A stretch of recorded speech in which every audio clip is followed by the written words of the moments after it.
দুমাস আগে নুন আনতে পান্তা ফুরোতো সেই মোনালিসার প্রথম ছবির পারিশ্রমিক কত জানেন?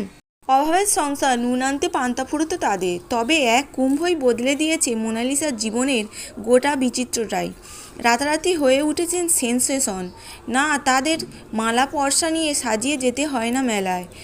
মোনালিসা এখন বিমান চড়ে ছবির প্রচারে উড়ে যান এদেশ থেকে ওদেশের প্রান্তে। দর্শকদের উদ্দেশ্যে হাত নাড়ে, মিডিয়ার সঙ্গে কথা বলে অবিরাম।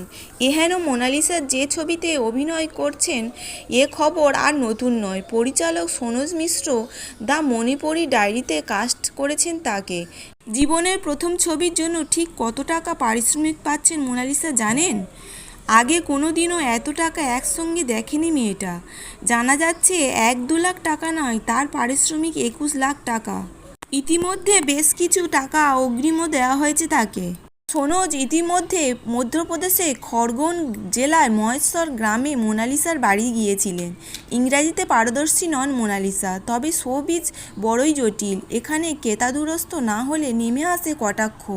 তাই সনোজ দায়িত্ব নিয়ে তাকে ইংরাজি শেখাচ্ছে। প্রস্তুতি চলছে জোর কদমে। মহাকুম্ভের মহিমা কি একেই বলে? এই রকম ভিডিও পেতে ভিডিওটিকে লাইক করুন আর আমার চ্যানেলকে সাবস্ক্রাইব করুন।